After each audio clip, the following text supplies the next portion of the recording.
नमस्कार, welcome to your YouTube channel Teach Tech. हम पढ़ रहे हैं यहाँ पर class 10th maths English medium और इसकी भी थर्ड चैप्टर की आज थर्ड एक्सरसाइज का बड़ा इम्पॉर्टेंट टॉपिक पढ़ने वाले हैं जिसमें है वर्ड प्रॉब्लम, है ना।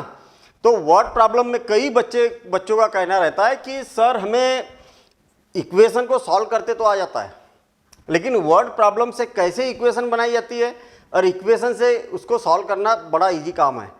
इक्वेशन बनाना बड़ा डिफिकल्ट होता है, ऐसा बच्चों का कहना होता है। लेकिन मैं आपको बता दूं बड़ा सिंपल सा काम है, बहुत ही सिंपल काम है। कैसा? जब भी आप वर्ड प्रॉब्लम पढ़ेंगे ना तो आपको बड़ी कॉमन सी चीज़ दिखेगी। क्या दिखेगी? एक स्टेटमेंट दिखेगा, दूसरा स्टेटमेंट दिखेगा और दो चीज़ें आपसे पूछी जाएगी। बस इतने से कॉन्सेप्ट पर काम करो। कहने का मतलब फर्स्ट स्टेटमेंट रहेगा, इससे फर्स्ट इक्वेशन मिलेगी, सेकेंड स्टेटमेंट से सेकेंड इक्वेशन मिलेगी। आपको क्वेश्चन पढ़ने के बाद आपको जो चीज़ पूछी है ना, क्वेश्चन की स्टार्टिंग वहीं से करो, वहीं से लिखना चालू करो बस। और कैसे लिखना है अब आप देखिए। If we add 1 to the numerator and subtract 1 from the denominator, a fraction reduce to 1। अब एक फ्रैक्शन है और फ्रैक्शन के न्यूमरेटर में क्या कर दिया जाए? 1 को ऐड कर दिया जाए और डिनोमिनेटर से 1 को एक सब्ट्रैक्ट कर दिया जाए, तो जो फ्रैक्शन होता है ना वो रिड्यूस होने के बाद में 1/2 हो जाता है। ऐसे ही तो बोला। ओवरऑल देखने के बाद हमें समझ में आ रहा कि एक तो ये फर्स्ट स्टेटमेंट आपको गिवन है, यहाँ पर यहाँ तक एक बात कंप्लीट हो जाती है ना, एक स्टेटमेंट कंप्लीट हो जाता है। मतलब ये स्टेटमेंट हमें मिल चुका है, यानी कि इतनी जो अंडरलाइन किया मैंने उससे इक्वेशन फर्स्ट आपको मिलने वाली है। ठीक है ना। It become 1/2। अच्छा, ये जो फ्रैक्शन है वो क्या हो जाता है? 1/2 हो जाता है। If we only add 1 to denominator, numerator में कुछ नहीं करना है, केवल डिनोमिनेटर में 1 को ऐड कर देना है, तो फ्रैक्शन क्या हो जाता है? 1/2 हो जाता है। ठीक है भाई। What is the fraction? देखिए सेकेंड स्टेटमेंट भी मिल गया और लास्ट में बोला आपसे कि what is the fraction. What is the fraction मतलब आपसे यहाँ पर कुछ चीज़ें पूछी है। अब मैंने आपसे बोला कि दो चीज़ें पूछी जाएगी, यहाँ तो एक ही पूछा है, केवल फ्रैक्शन पूछा है। अरे फ्रैक्शन कब बनता है? जब जिसमें न्यूमरेटर होता है, डिनोमिनेटर होता है, तभी तो फ्रैक्शन बनता है ना। तो कहीं ना कहीं इसमें दो चीज़ें आपसे पूछी है, एक तो न्यूमरेटर भी पूछा है, डिनोमिनेटर भी पूछा है। जब ये पता चलेगा तब तो आप फ्रैक्शन बोलोगे ना कि फ्रैक्शन क्या है। हाँ, यही से स्टार्टिंग करो क्वेश्चन की। Let numerator be x and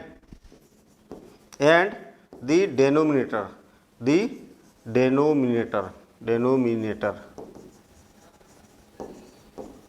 B y, है ना। न्यूमरेटर और डिनोमिनेटर आपने सपोज कर लिया। देन फ्रैक्शन न्यूमरेटर अगर x है तो और डिनोमिनेटर y है तो फ्रैक्शन क्या हो जाएगा? Is equal to x divided by y। आ गई बात समझ में?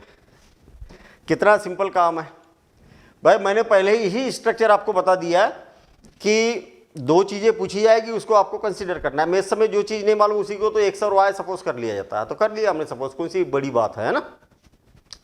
अब क्या करेंगे? According to first condition, first statement को पढ़ेंगे और इक्वेशन बनाएंगे according to the first condition. अब फर्स्ट कंडीशन क्या होगी? देखिए हमारे पास फ्रैक्शन कौन है? x डिवाइडेड बाय y, ये फ्रैक्शन है ना। हाँ, if we add 1 to the numerator. अच्छा, न्यूमरेटर में क्या कर दिया जाए? 1 को ऐड कर दिया जाए। कर दिया भाई add. And subtract 1 from the denominator. अच्छा, डिनोमिनेटर से 1 को सब्ट्रैक्ट कर दिया जाए तो फिर फ्रैक्शन क्या हो जाता है? रिड्यूस होने के बाद में 1/2 हो जाता है। ऐसा करने से ये क्या हो जाता है? 1/2 नहीं 1 हो जाता है। क्या हो जाता है? 1 हो जाता है।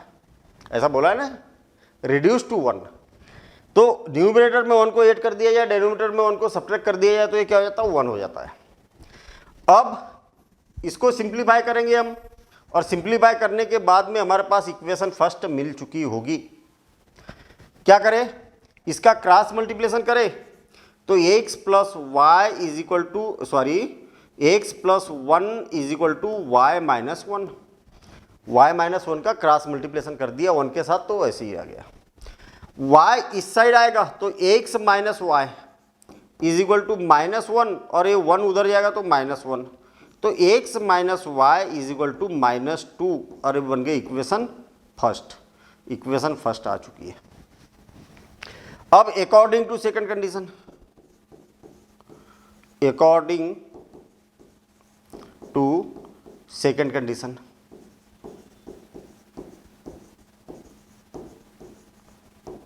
ठीक है।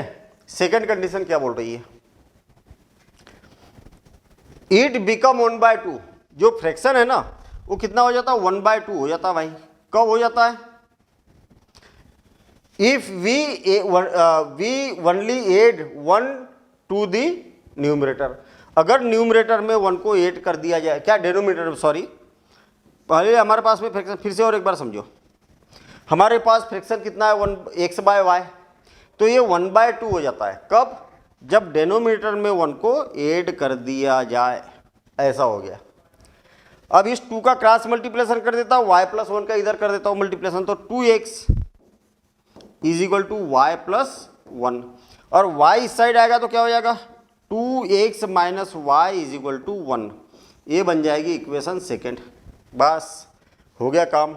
इक्वेशन फर्स्ट और सेकेंड तो आ चुकी है, जो कि हमें सबसे ज़्यादा डिफ़िकल्ट लगती है, वही चीज़ हमारी बन चुकी है। अब तो ज़्यादा काम बचा नहीं है इसमें। Equation first and equation second को देखिए ज़रा ध्यान से। इक्वेशन फर्स्ट और सेकेंड को देखेंगे तो क्या हो जाएगा, by equation 1 and equation 2। Equation 1 क्या है, x minus y is equal to -2 और 2 क्या है 2x minus y is equal to 1, इतना आ गया। अब आप यहाँ पर ये देखिए कि क्या y के कोफिशिएंट एक जैसे है क्या, या x के कोफिशिएंट एक जैसे है क्या।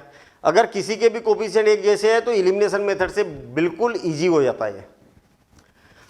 हाँ एक जैसे है ना, y के कोफिशिएंट क्या है, एक जैसे है, लेकिन दोनों का साइन कैसा है, सेम है। तो सेम है तो माइनस करना पड़ेगा हमें। माइनस करने का मतलब नीचे वाली इक्वेशन के सबके साइन चेंज हो गए। ये पॉजिटिव है तो नेगेटिव हो जाएगा, नेगेटिव हो तो पॉजिटिव हो जाएगा, पॉजिटिव हो तो नेगेटिव हो जाएगा। और y से y कैंसिल, साइन क्यों चेंज किए, ताकि कैंसिल कर सके हम। x में से 2x को माइनस करेंगे तो -x और -2 और -1 कितना हो जाएगा -3। तो x is equal to minus से माइनस कैंसिल तो कितना हो जाएगा 3 हो जाएगा। x की वैल्यू आ चुकी। अब क्या हो जाएगा, x की वैल्यू किसी भी एक इक्वेशन में रख दो, इक्वेशन फर्स्ट हो या सेकंड किसी में भी रख दो। तो putting x is equal to 3 in equation first में रख देता हूं मैं। फर्स्ट क्या है, x minus y is equal to -2, मतलब जहां x है वहां पर हमें क्या रखना है 3 रखना है। 3 जाएगा इधर तो -y इज इक्वल टू -2 -3, तो -y इज इक्वल टू -5 और y माइनस से माइनस कैंसिल तो y इज इक्वल टू 5, मतलब x और y की वैल्यू यहाँ पर आ चुकी है। हेंस फ्रैक्शन इज कितना हो जाएगा, फ्रैक्शन कितना था x/y था ना, तो x/y, x की वैल्यू कितनी है 3 और y की वैल्यू 5, ये आ गया फ्रैक्शन। अब देखिए अगर आपको ऐसा लग रहा कि इस क्वेश्चन हमारा क्वेश्चन सही है कि गलत है, कहीं चेक करना है या वेरीफाई करना है, तो कैसे करेंगे। हमारे पास फाइनल आंसर कितना आ गया 3/5, हाँ बिल्कुल सही है। क्वेश्चन को पढ़ रहा, इफ वी एडेड, देखिए 3/5 आया ना आंसर, हाँ। If we added 1 to numerator, अगर न्यूमरेटर में 1 को ऐड करता हूं and subtract 1 from the denominator, इससे 1 को सब्ट्रैक्ट करता हूं तो क्या हो जाएगा देखना, 3 और 1 कितना हो गया 4 और 5 में से 1 को माइनस करेंगे तो 4 और इज इक्वल टू 1, तो आपको बोला ना कि ये रिड्यूस होने के बाद में 1 आ जाता है। हाँ, अब दूसरा देखना, 3/5 फ्रैक्शन है हमारे पास। It become 1/2 if we only add 1 to the denominator. अगर मैं इसमें 1 को ऐड कर देता हूँ तो कितना हो जाएगा 3/6, और 3 1 जा 3, 3 2 जा 6, तो देखिए 1/2 हो जाता है। बोला ना ऐसा। तो आप ऐसा क्वेश्चन को रफ पर वेरीफाई भी करके देख सकते हैं, ठीक है ना। तो मजेदार क्वेश्चन था, नोट कर लीजिए आप इसको, एक बार प्रैक्टिस करना। अब हम इसके बाद का नेक्स्ट क्वेश्चन देखते हैं, और वो भी वर्ड प्रॉब्लम ही है, ठीक है ना, वर्ड प्रॉब्लम ही है। देखिए, 5 years ago Noori was thrice as old as Sonu. अच्छा, 5 years ago नूरी जो है सोनू से क्या है, थ्राइस है। हाँ ठीक है। 10 years later Noori will be twice as old as Sonu. अच्छा, 10 years लेटर उसके बाद क्या होगा भाई, 10 years के बाद जो नूरी है ना, नूरी सोनू से ट्वाइस हो जाएगी। कितना हो जाएगी, ट्वाइस हो जाएगी। हाँ, how old are Noori and Sonu. ज़्यादा माथापच्ची करने की ज़रूरत ही नहीं है, बड़ा सिंपल सा काम है इसमें। क्या सिंपल सा काम है, सिंपल सा काम ये है कि आपको नूरी और सोनू की एज पूछिए ना, और कौन सी एज पूछिए, प्रेजेंट की एज पूछिए। कब की, प्रेजेंट की। तो हम उसी को कंसीडर कर लेते ना। लेट नूरीज प्रेजेंट एज कितनी है, x years and Sonu's present as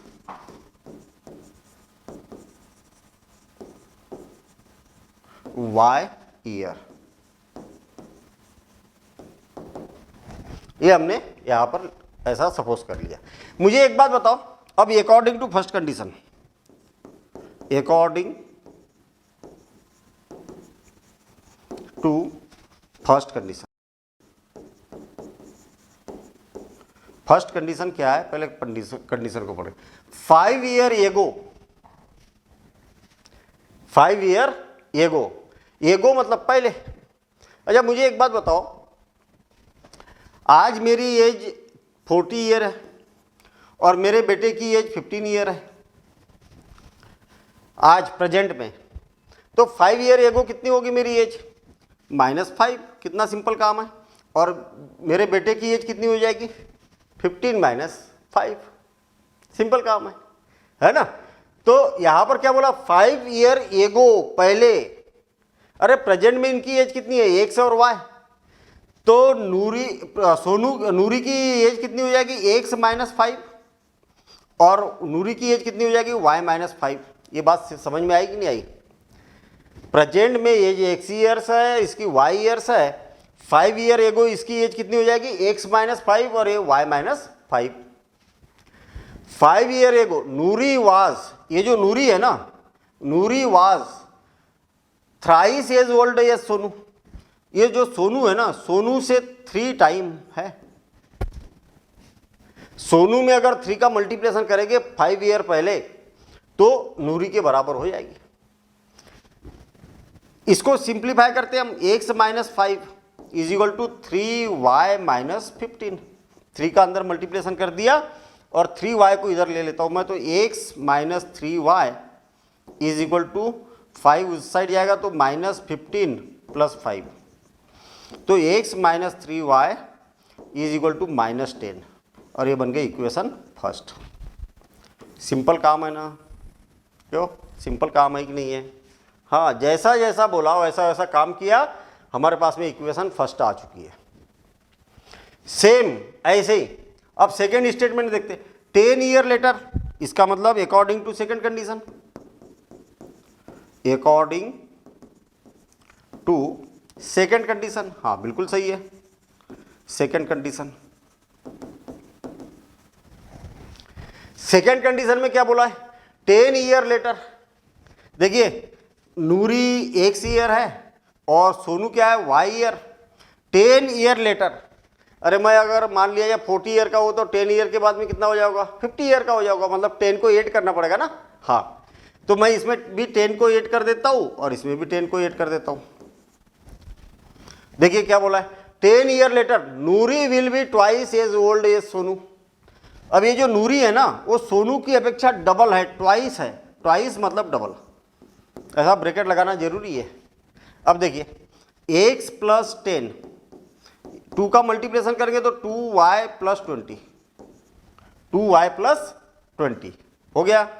2y इधर आएगा तो क्या हो जाएगा, x minus 2y is equal to 20 minus 10 और x minus 2y is equal to 10, और ये हो गई इक्वेशन सेकेंड। इक्वेशन सेकेंड भी हमारी आ चुकी है।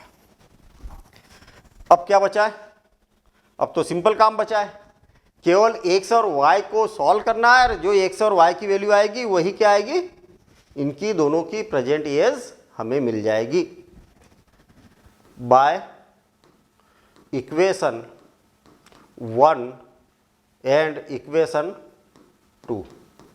देखिए कैसा, इक्वेशन 1 कौन है, x minus 3y is equal to minus 10, और इक्वेशन 2 क्या है, x minus 2y is equal to 10। ये हो गया। क्या x के कोफिशिएंट या y के कोफिशिएंट सेम है क्या, हाँ है। तो हम क्या करेंगे, कोफिशिएंट सेम है लेकिन साइन भी सेम है, x के कोफिशिएंट सेम है लेकिन साइन भी सेम है, और जब भी साइन सेम है तो माइनस किया जाता है, और माइनस करेंगे इसका मतलब क्या होगा, सबके साइन चेंज हो गए, नीचे वाली इक्वेशन के साइन चेंज हो गए, पॉजिटिव है तो नेगेटिव, नेगेटिव है तो पॉजिटिव, पॉजिटिव है तो नेगेटिव, ये दोनों हो गए कैंसिल। और 2y में से 3y को माइनस करेंगे, छोटे नंबर में से बड़े नंबर को माइनस करेंगे तो माइनस y, हाँ, इज इक्वल टू माइनस 10, और माइनस 10 कितना हो जाएगा, माइनस 20, तो ये हो जाएगा y इज इक्वल टू 20। ये आ गया आंसर, y की वैल्यू आ गई। अब y की वैल्यू किसी भी एक इक्वेशन में सब्स्टिट्यूट कर दो, putting the value of y in equation किसी भी एक इक्वेशन में रख दो, फर्स्ट में रख देता हूं मैं। इक्वेशन फर्स्ट क्या है, x minus 3y is equal to minus 10, y की वैल्यू 20 है तो x minus 3 into 20 is equal to minus 10, तो x minus 60 is equal to minus 10, तो x इज इक्वल टू कितना हो जाएगा, x इज इक्वल टू कितना हो जाएगा, x is equal to minus 10 plus 60, तो x इज इक्वल टू हो जाएगा 50, x इज इक्वल टू हो जाएगा 50। मतलब x क्या था, नूरी की प्रेजेंट एज थी और सोनू की प्रेजेंट एज कितनी थी, y थी, तो hence Noori's age be, Noori की एज कितनी है, 50 years and Sonu's age be कितना है, 20 ईयर्स ओल्ड। आ गया ना, बिल्कुल सिंपल काम है, ठीक है। तो इसको आप नोट कर लीजिए, एक बार बना के देखिए, प्रैक्टिस करिए, प्रॉपर आपके पास में नोट्स होना चाहिए, प्रैक्टिस करते हुए आना चाहिए, यहाँ पर भी गड़बड़ किए नोट्स में फिर से आपको इसको देखना है, ठीक है। इसमें और भी 3 क्वेश्चन है, वो क्वेश्चन करेंगे हम अगले वीडियो में, मिलेंगे हम अगले वीडियो में। Thank you, all the best.